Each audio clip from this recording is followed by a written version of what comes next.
Olá,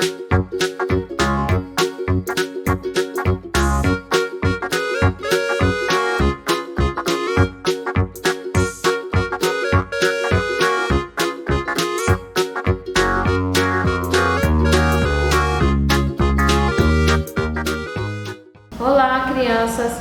Sou a professora Gorete, ministrando aula de língua portuguesa para o quarto ano, aula do dia 10/7/2020. Vamos lá, pessoal! Eu tô com todo gás, eu espero que vocês também estejam, tá bom? Olha só, pegando o livro de vocês agora, na página 53, nós iremos trabalhar com os pronomes demonstrativos. Nós já tivemos pronomes do caso oblíquo, do caso reto, do caso oblíquo, agora nós temos os demonstrativos. Vocês lembram que tem lá no livro de vocês, tem a página que tem falando lá de todos os pronomes, né? Mas aqui nós vamos trabalhar os demonstrativos, tá? Que diz assim, que os pronomes demonstrativos são usados para se referirem a uma palavra ou ideia já apresentada ou que ainda vai ser mencionado no texto. Por exemplo, o pronome isso, na frase lida, faz referência a uma ideia anterior. Então, assim, algo que eu já falei lá antes no texto, aí eu uso os pronomes para não ficar naquela repetição de palavras, ok? Aí eu uso o quê? Os pronomes. Vamos lá. Aí ele diz assim que os pronomes demonstrativos são aqui, ó, os pronomes demonstrativos. Este no singular, estes no plural. Esta no singular, estas no plural. E isto, esse, esses, essas, essas e isso. Aquele, aqueles, aquela, aquelas e aquilo. Esses aqui são os pronomes demonstrativos, tá? Tem aí no livro de vocês. Aí na número 5 ele diz assim: leia o anúncio de uma notícia sobre viajantes do espaço. Os tripulantes mais antigos e improváveis de viagens espaciais. Sapos, abelhas, macacos e outros seres improváveis já participaram de missões da NASA. Nesta sexta-feira, 8 de julho, aconteceu a última decolagem de um ônibus espacial da história. A Atlantis é o quarto ônibus construído pela Agência Espacial Americana, depois do Discovery, do Chanceler e do Columbia. São as agências espaciais, né? Aí ele diz assim: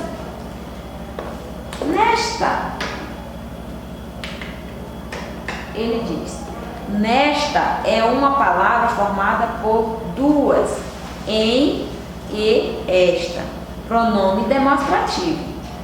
Aí ele diz: nesta sexta-feira indica que se trata de um tempo próximo ao momento da escrita do texto ou distante do momento da escrita do texto. Se ele está dizendo nesta sexta-feira, indica que se trata de um tempo, né? E é próximo ao momento da escrita, tá? Aí você marca lá. 6. Agora, leia agora este trecho de outro texto. No dia 20 de julho de 1969, o homem pisou pela primeira vez na Lua. Naquele domingo, o comandante Neil Armstrong, de 38 anos, um tímido ex-piloto de teste de aviões americanos, escorregou na escada da pequena nave com a qual pousou na superfície lunar e por pouco não imprimiu ali a mão antes do pé. Então ele diz naquele é um pronome demonstrativo, tá? É uma palavra formada por outras duas, em, aquele, mais aquele. Pronome o quê? Demonstrativo. Então naquele domingo indica que se trata de um tempo, mas um tempo distante do momento da escrita, né? Ele Ele não escreveu naquele momento, ele escreveu depois, então quer dizer que estava distante do momento da escrita.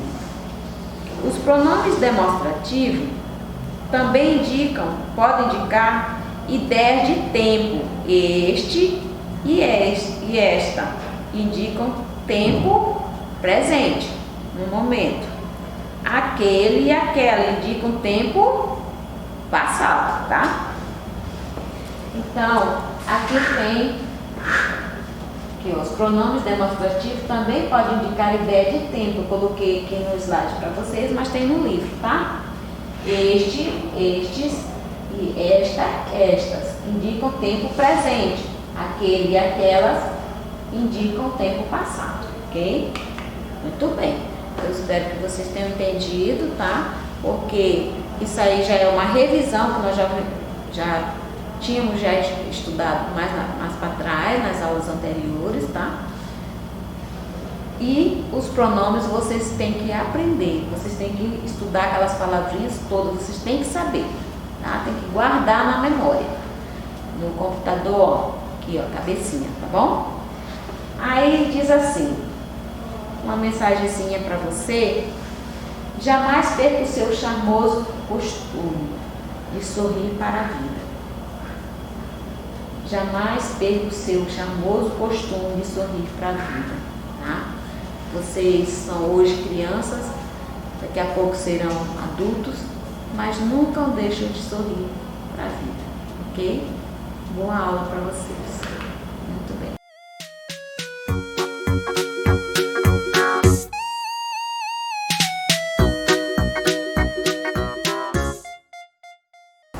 Oi, oi, quarto ano! Estamos começando mais uma aula de matemática e hoje a gente vem aqui com ideias de multiplicação, continuando o nosso conteúdo. As páginas que nós vamos trabalhar hoje serão as páginas 45, 46 e 47. Nessas três páginas nós precisamos estar aí colocando a data do dia 10/7. Então, bora lá!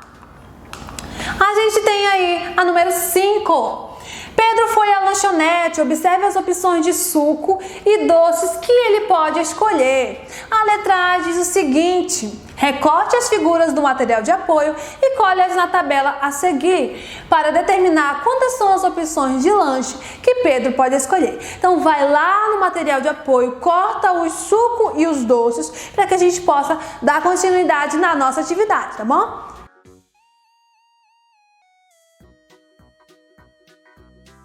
Voltando aqui, a gente tem aqui ó, suco de laranja, suco de uva, suco de morango e os doces são brigadeiro, bolinho e rosquinha. Agora nós vamos fazer essa combinação. Lembrando aqui ó, que toda essa linha aqui vai ser de suco de laranja, toda essa linha aqui vai ser suco de uva e toda essa linha aqui vai ser suco de morango, tá bom? E aqui vamos começar, essa primeira eu vou fazer, a segunda vocês vão estar fazendo e a terceira também, tá bom? Vamos lá, a gente tem aqui ó, suco de laranja com brigadeiro, suco de laranja com bolinho e suco de laranja com rosquinha. Pausa aí para realizar as demais, tá bom?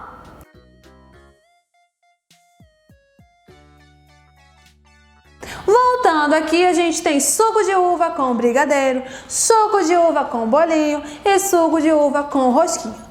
Próximo, suco de morango com brigadeiro, suco de morango com bolinho e suco de morango com rosquinha. Pausa aí para ver se você fez tudo certinho. Vamos continuando, a gente tem a letra B. Quantas combinações Pedro pôde fazer? A gente vai contar aqui 1, 2, 3, 4, 5, 6, 7, 8, 9. Foram 9 combinações. Letra C.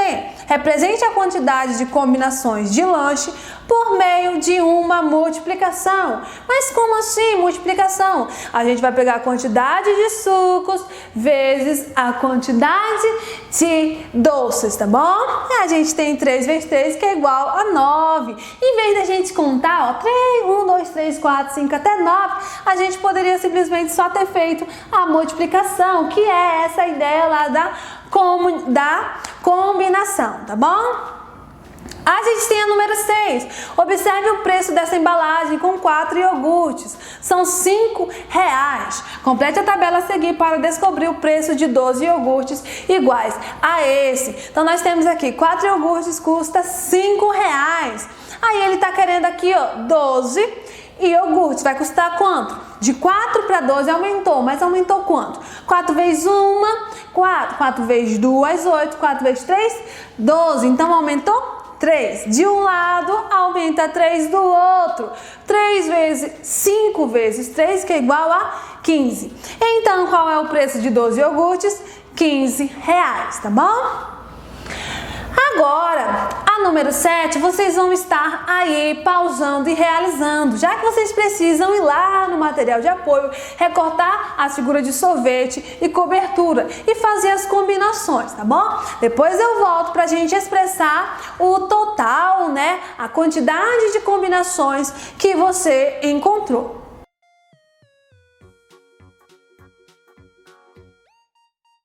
Voltando aqui, quantas combinações vocês encontraram?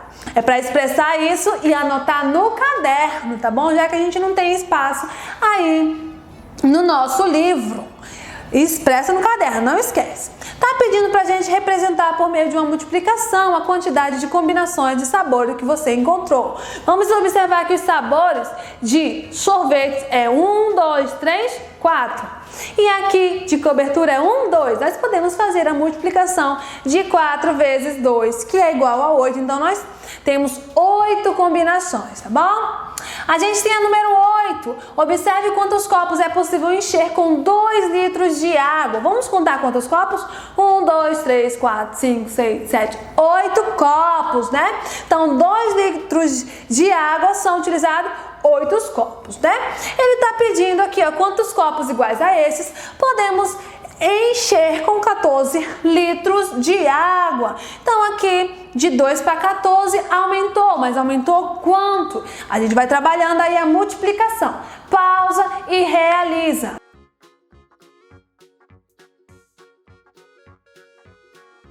Voltando aqui, de 2 para 14 foi multiplicado por 7. Multiplicou por 7 de um lado, multiplica por 7 do 8. 8 vezes 7 é igual a 56. Então, é possível encher 56 copos, tá bom? A gente tem aí o número 9. O time feminino de voleibol de uma escola está escolhendo uniforme para um campeonato. Observe todas as opções de uniforme que esse time pode formar com as opções de camisetas e bermudas a seguir. Letra A e letra B vocês vão estar pausando e vão estar realizando, tá bom?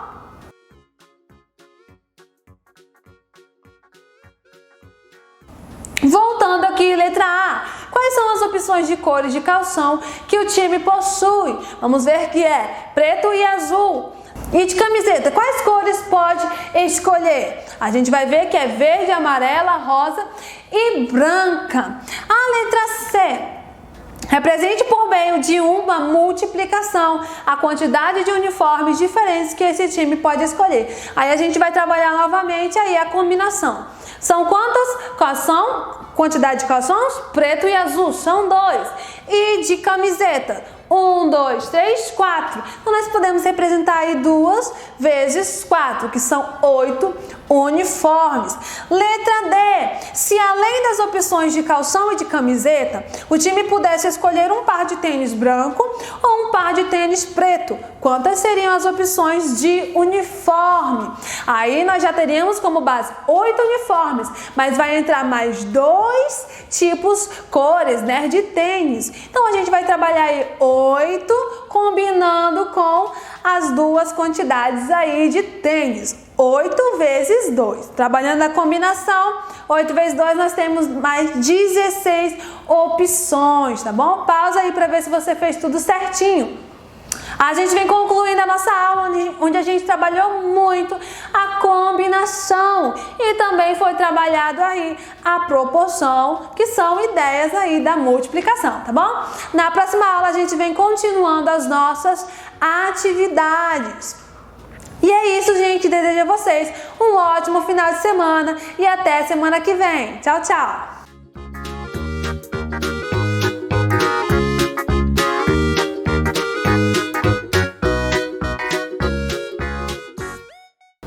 Olá, crianças, tudo bem? Mais uma aula, né, de ciências, agora última da semana, né, de sexta-feira. Nós vamos fazer uma revisão da reserva da biosfera, da página 6. É uma atividade complementar que vocês vão fazer. Como nós já estudamos sobre isso, que já é uma revisão, aqui eu vou só explicar como é que é para vocês realizarem a atividade, tá bom? Diz assim, que a reserva da biosfera, diz assim, o objetivo das reservas da biosfera é conservar a biodiversidade desses locais e, ao mesmo tempo, melhorar a relação dos seres humanos com a natureza, né? O que diz? Quer dizer que nós temos o que? Que preservar, conservar tudo que tem na nossa natureza, para que os meus netos, os meus filhos de vocês, cheguem a conhecer essas reservas, né? Naturais. Então, nós temos aqui, ó, nós temos as 1, 2, 3, 4, 5, 6 reservas. Temos aí reserva da biosfera da Amazônia Central, reserva da biosfera da Caatinga, reserva da biosfera do Cerrado, da Mata Atlântica, do Pantanal e a Serra dos Pinhascos. Eu lembro, acho que, se eu não me engano, na aula passada, na aula anterior da semana passada, eu falei para vocês sobre cada uma delas. Agora, vocês vão fazer uma atividade sobre isso aí. Porque lembra que naquele dia eu não passei atividade para vocês, porque como era bem extenso, eu só expliquei. Agora vocês vão realizar a atividade, tá bom?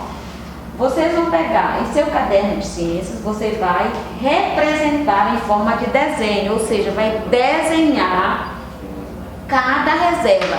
Lá são 8, então você vai desenhar cada uma e escrever o nome, lembrando de colocar a data. Você vai desenhar, você vai pesquisar lá a reserva da biosfera da Amazônia Central, aí você vai achar lá uma reserva, vai mostrar lá vários desenhos, é só pesquisar na internet que tem.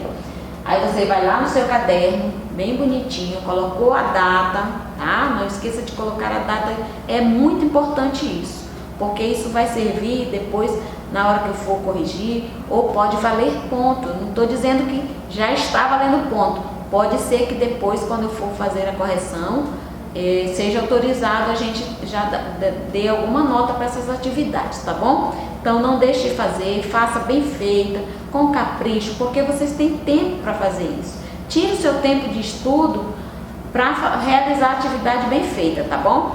Aí você vai fazer um desenho aqui, ó, da Amazônia Central, reserva da biosfera da Amazônia Central. Você vai lá, pesquisa, pega a imagem, faça o desenho bem bonitinho no seu caderno, tá? E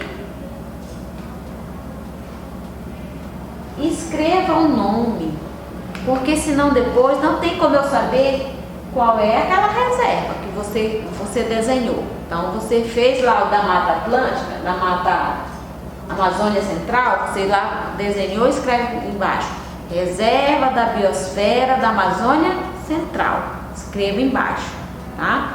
Fez o desenho da Caatinga, você vai lá, reserva da biosfera da Caatinga, ok? Entendido? Eu espero que vocês tenham entendido e façam com capricho, porque vocês têm tempo para fazer isso, tá? Eu sei que quando a gente está em casa, a gente fica um pouco mais folgado, né? Mais relaxado, mas na hora de fazer suas atividades, você tem que fazer de conta que você está aqui na sala de aula, certo?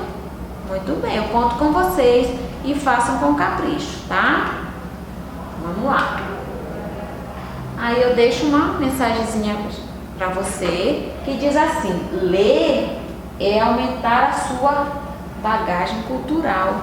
Aqui, ó, a moça, a menininha tá carregando dentro desse monte de coisa aqui o que? Livro, bagagem, o que? Cultural. Cultura, ela tá buscando, carregando para ela, tá? Até porque o que você aprender vai ficar para você, tá? Boa aula para vocês e até mais.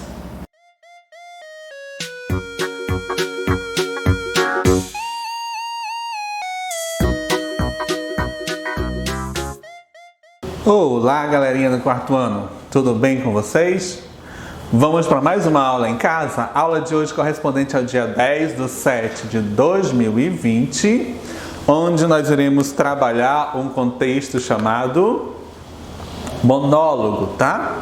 Esse contexto ainda é das criações artísticas que a gente vem conversando ao longo do segundo bimestre, né? E hoje a gente vai ver um pouquinho sobre aspectos do teatro, tá?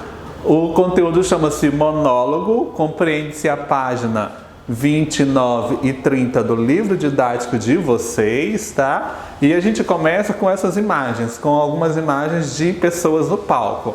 Olha só, a primeira imagem nós temos o quê? Uma moça interpretando ao lado de uma cadeira, correto? A imagem abaixo eu tenho o quê? Um rapaz, né? Um ator apontando para o céu, certo? A terceira imagem nós temos aí um outro ator brincando no palco, né? Dando uma encenação para alguém que está à frente do palco.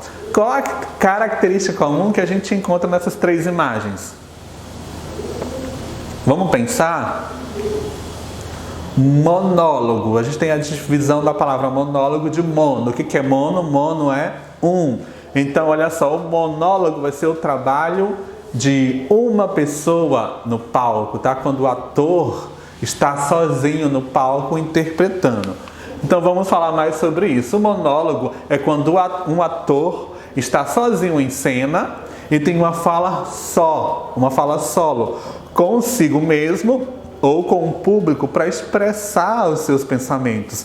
Então, quando o artista faz um monólogo, ele está sozinho no palco, conversando com ele mesmo ou com o público para expressar aquele contexto que ele tem do roteiro teatral, né? Nós temos aqui uma imagem de uma atriz chamada Grace Passos, que ela interpretou a peça chamada Por Elise. Tá? Na sua interpretação, ela faz um monólogo, ou seja, ela está sozinha no palco interpretando esta cena, tá? E aqui ao lado eu tenho um trechinho, um pequeno trecho do monólogo, ou seja, da fala que ela executou nessa cena aqui. O nome da personagem que ela estava interpretando é Dona de Casa. E aí ela começa. Historinhas eu tenho 1000. Poderia contar várias aqui para vocês. Tem a da senhora que brotou a alface no meio do corpo dela. E ela se abriu para a vida. Essa é ótima. Uma das melhores que já ouvi por aqui. Tem a daquela mulher que estava triste andando na rua e caiu no bueiro. Só que lá dentro ela encontrou um homem na mesma situação. Então eles ficaram alegres. Olha que loucura! Tem a da família japonesa que não colocou botox nos olhos e ficou cega. É claro. Eu sou a mulher que há alguns anos plantou um simples pé de abacate no quintal da sua casa e ele cresceu. E então eu vivo assim. Ela sente medo, cuidando com o que planta no mundo. Esse é um trecho da cena que a atriz Grace Passos está interpretando sozinha no palco, nesse espetáculo chamado Por Elise, tá? Então ela está aqui sentada no solo do palco, no chão do palco, e ela está falando esse texto que eu acabei de ler esse trechinho para vocês, tá? Então ela está interpretando essa história, falando consigo só e com o público também para contar a história desses personagens, né? De alguém que caiu no bueiro, de alguém que plantou um abacate no quintal, de alguém que viu nascer o alface brotado do seu corpo, certo? Então, nesse contexto do monólogo, a gente vai trabalhar uma breve questãozinha na página 30 do livro didático de vocês, no espaço chamado Aprender é Divertido. Se você fosse um ator ou uma atriz, Como apresentaria o texto de teatro da página 29? Esse texto que a gente acabou de ler, como é que você interpretaria ele? Tá? O nome do texto é Por Elise, né? Você vai ler aí na sua casa esse texto que eu li com vocês em voz alta, experimentando a variação do tom de voz. Você lê em tom alto, em tom baixo, vai experimentando essa oscilação na voz, com muita potência, com pouca potência, com muita força, com pouca força. Escolha uma das situações contada pela personagem dona de casa para representar. Exemplo: o que aconteceu com a senhora que viu brotar uma alface no meio do próprio corpo? Então você vai escolher uma ação dessa e vai tentar interpretar. Aí chama o papai, chama a mamãe e você vai ser o ator aí na sua casa para interpretar como é que seria brotar uma alface de dentro do seu próprio corpo. Você vai experimentar a leitura desse texto, tá? Do texto da página 30, Por Elise, esse pequeno recorte que nós acabamos de ler. Você vai escolher uma das situações para representar, chama o papai e a mamãe para te ajudar a representar. E ao longo da apresentação, você vai registrar a sua apresentação em forma de desenho no espaço Caderno do Artista da página 30, tá? Fez esse desenho, tira foto, manda para a coordenação da escola que eu quero acompanhar o trabalho de vocês, certo? Por hoje a gente vai ficar por aqui. Eu espero vocês nos plantões de Tira Dúvidas para estar conversando sobre as nossas atividades também. Estou morrendo de saudade de vocês. Beijinhos e abraços e tchau, tchau. Até a próxima.